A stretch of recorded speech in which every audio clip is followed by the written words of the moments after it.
we go.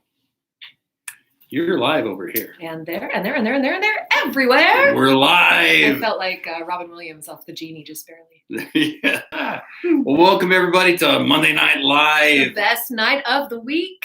We are excited to be back. I'm going to adjust my arm here again. I always forget that. We're excited to be back and joining you. Last week we were both enjoying the holiday. That's right. Which is really rare. I was laughing because I have not taken a Memorial Day off in I don't even know how many years. Yep. So we're trying something new. It was really nice. Trying to practice what we preach, right? Exactly. Something new. So we are super excited to join you on Monday Night Live. Again, we want to thank everyone out there for your comments, reaching out to us and asking, where are you? And also liking and sharing our videos and on Instagram and on YouTube and on Facebook and all the different platforms that we are showing up on. So we are always working to make sure that we bring you content that you are interested in and content that will help you. And all of it is based upon our work as life coaches here at TurningLeaf, doing our best to help individuals feel better and navigate through life. Amen to that. Can I do a really quick TurningLeaf update? Always. Okay. Guys, we've got our discernment seminar coming up in just a few weeks. So if you've done the Level 1 Awakening seminar and your next step moving forward is that Level 2 discernment seminar, come hang out with us. I have a handful of spots left, like five, I think. 5 is how many spots that we have left. I say I. You. So if that's calling to you, if you're like, oh, yes, I would really love to do that, give us a call and speak to either myself or Allie. You're going to most likely get Allie. And our phone number, once again, is 435-652-1202, or you can email us or DM us, however you want to get a hold of us. We would love to have you continue your path on your growth journey. And then just some reminders, we have our Move Your Feet group every Tuesday night at 6 p.m. Yeah, it's growing. It's so much fun. Can I just say, it has been so lovely. It is a Level 1 support group, so all of you that have been through the first seminar can have an opportunity to come and just continue to stay in knowledge and progression with those principles. So that's all we do is we work through the content from Level 1 and kind of just have great, super cool conversation about it. It's just been so much fun. And then my women's group is every Wednesday night at 6 p.m. also. All women are invited. It's a women's empowerment support group, and we're working this year on experiencing our inner warrior goddesses. Yeah, I love that. This has been a really important one to me, especially here at TurningLeaf. As you know, the emphasis, and many of you can attest. Hello, Christine. Hi, she Christine. can attest. I know. Our goals have always been to empower women, and that is the mission of TurningLeaf Health and Wellness, is to really get that type of energy and content, and really helping women find their voice, and helping men find a way to support women when they use their voice. And so we're very passionate about these things here. So please make sure that you get involved and support those that are needing it. And if it's your husband that needs to learn how to be more supportive, then send him my way. If it's the women that need in your life that need to be more courageous, send them Kate's way. Yes. And we're going to do our very best to get women empowered. I love it. So with that super fun TurningLeaf update, let's jump into our topic, shall we? Absolutely. So today, you guys, we wanted to come and talk to you about something that we've been kind of, it's been an interesting thread over the last couple of months, but I don't know if we've come right out and really addressed it fully in its own particular live for 15 minutes or however long we're going to be able to talk to you here. And that is really good, amazing coping skills and strategies and effective ways to help step out of isolation and back into being an active member in society. Should we say that? And it's been so intriguing to me. We've had probably one of the most challenging experiences happen globally. And this is a beautiful part about it, is that there are moments in history. There are moments in history and time where you remember where you were and you remember what you were going through. And I remember specific things as I was growing up. and some of the things that occurred. We all can connect to things like 9/11. Yes, exactly. We can connect to other things. Some of you out there remember baby Jessica. There are certain things that we can all connect to that really happen, that we all experience. Well, this is a global experience, this pandemic that we've gone through. And in a lot of ways, it's allowed the world to come together without a war. And in the past, the only way we've really come together globally is through war. And this is one of the first times we've been able to do it globally without a war, with the technology. Now, we've done it before globally with other pandemics, et cetera, but this time we did it with social media. We did it with the internet and these other formats and platforms. And as a result of that, we had a lot more information than we've ever had before, a lot more access to knowledge and understanding of what was going on. But also, one of the side effects of it, which has been so intriguing to me, is the ability to really stay more comfortable in your comfort zone. Yes. Now, out of necessity, we had to isolate. Now, out of necessity, we had to really rely on these social media and these glass windows that we're always talking about, that you're all watching us through right now. And we had to lean on them. And we had to say, okay, this is where our information, this is where our social connection, this is where else is all coming from, out of necessity. But now the necessity is coming to an end. We still are on the back end. We're post-pandemic now, as they're calling it, in the disease CDC world. We're calling it post-pandemic, but we are still kind of having echoes and reverberations of it. But coming out of isolation is something that we need to do. It once was a necessity. Now it's become comfortable. Right. Habit. And it's becoming something that we're starting to see, as Kate put, we are starting to see some residual effects.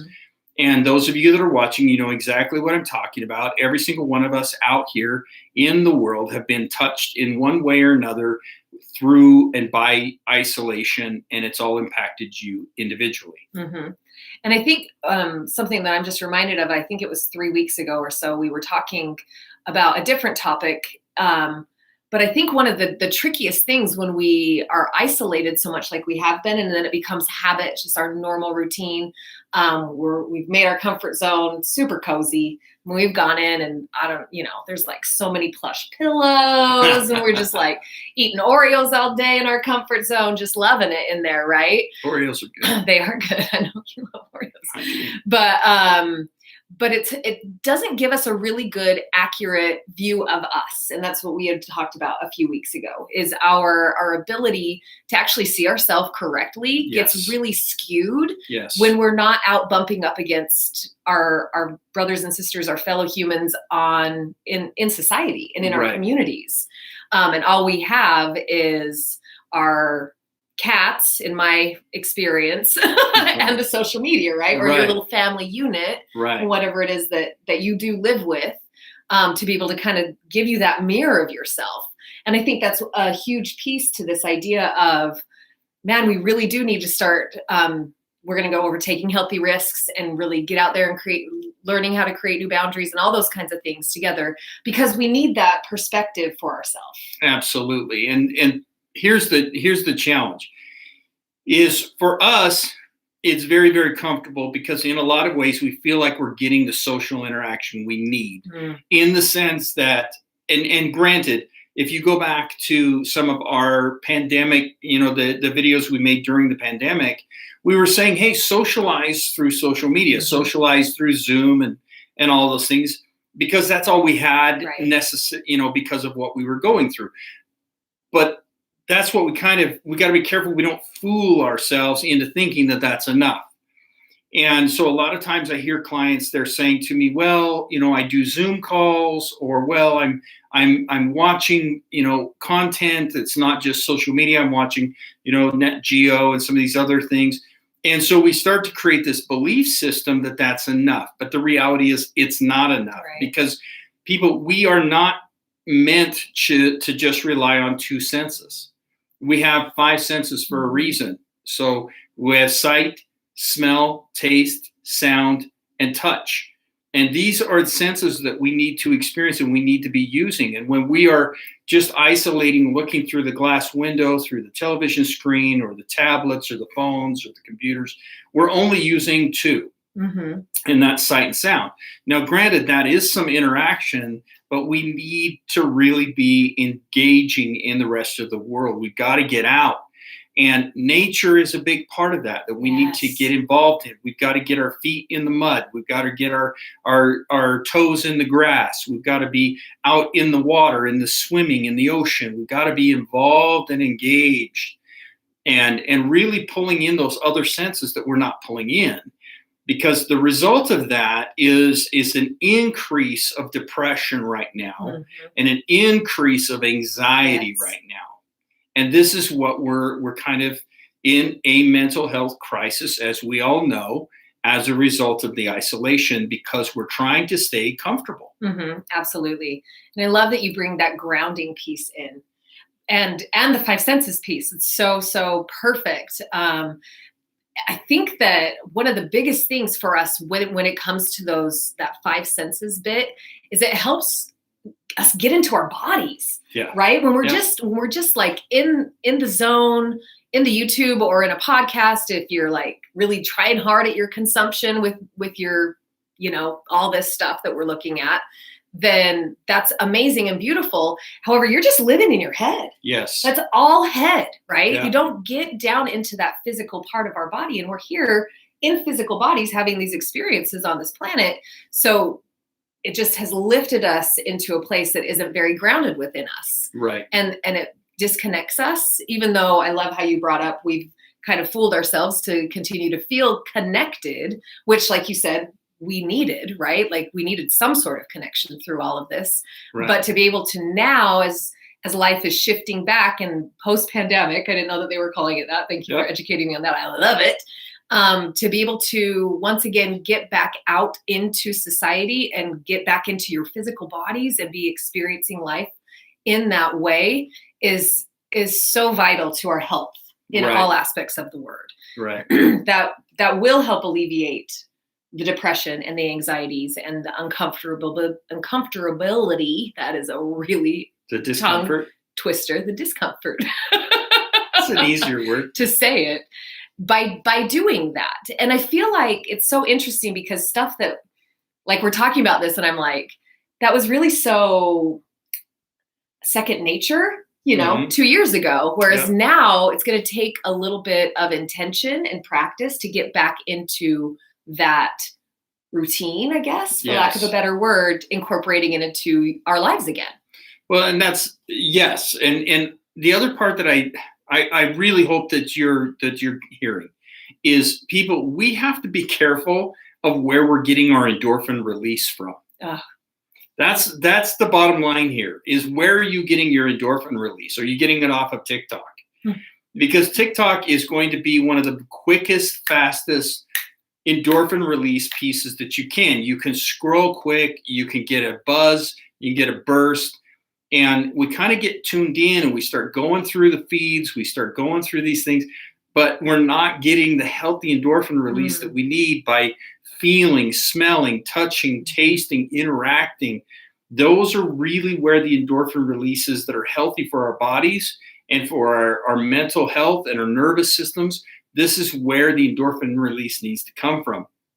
We've got to be careful because when we get the brain dependent and we start to become dependent, and I'm not saying addiction, I'm not using the word addiction yet, but when we become dependent upon our social media feeds to create our social life or to create that interaction, because in all reality, a lot of people, they're going on and running through Reels, they're running through TikTok, and they shut their phones off and they feel kind of fulfilled. They kind of feel content. You get a feeling of like, I just had a lot of interaction and that was enough. But the reality is it's not. It's not a real tangible interaction. It's not human contact, two-way conversation.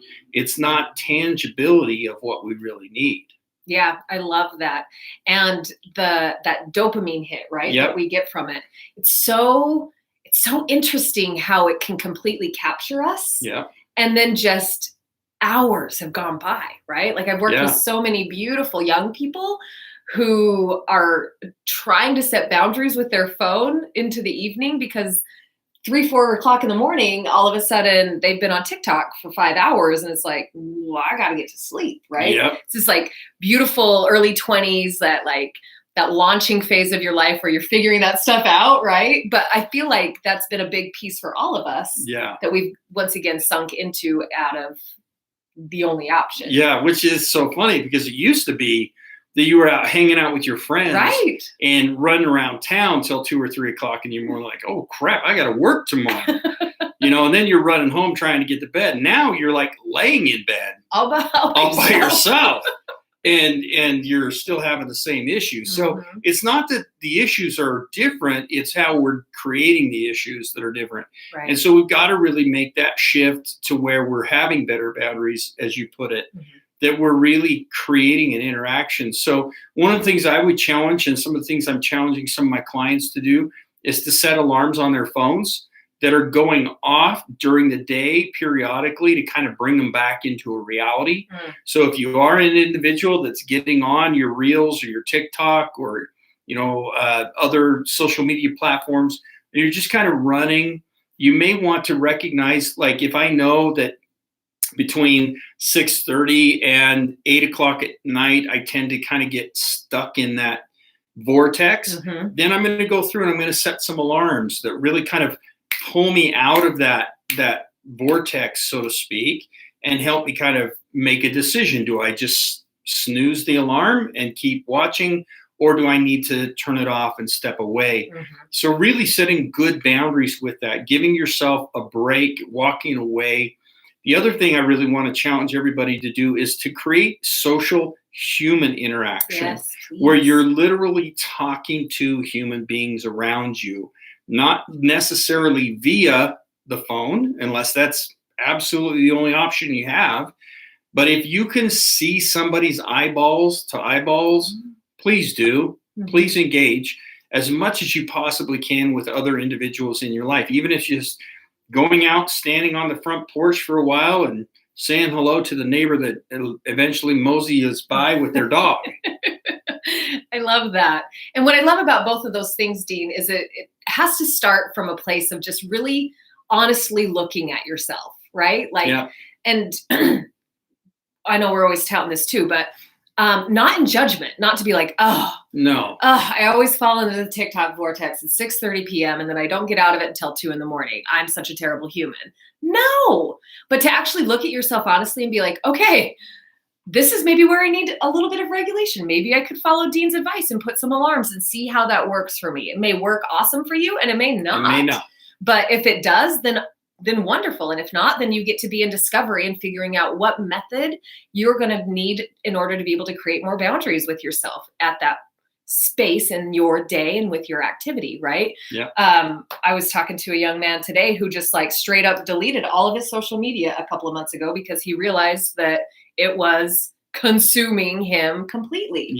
And I thought that was so cool. And I got a little bit scared in my heart, like, oh gosh, could I do that? Right? But all of us are going to be at different places and have different connections with that. So find the thing that works for you. But be in awareness of yourself. Like just look at yourself honestly and say, what is it that I want to be creating here? Where can I look for places to be able to start to reintegrate into tangibility, actually living, physically being in your life, right? How do I tangibly get back into my existence? And don't do an all or nothing. A lot of times we feel like we have to do the all or the nothing.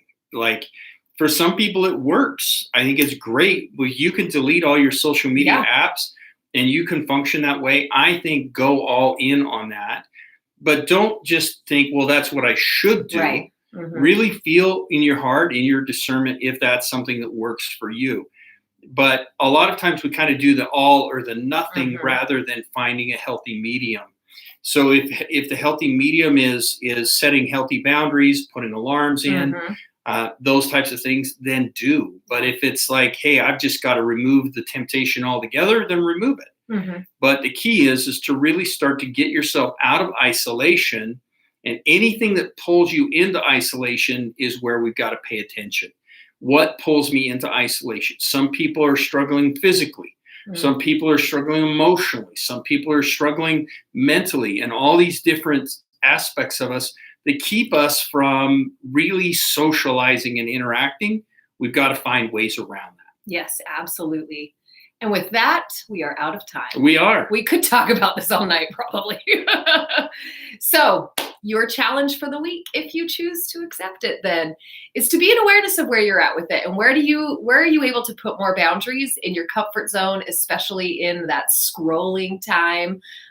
Try the alarm thing, try anything that's going to work for you, and get out there and bump into people a little bit. That's right. Take a healthy risk. Post-pandemic, most likely you won't die. That's true. Well, thank you, everybody, for tuning in. Please like and share our videos. Take these topics to your water cooler and the dinner table, and make sure that we are finding solutions to move us forward. Thank you, everybody, and we will see you all next Monday Night Live. Bye, guys. Oh, we got to pause on this one.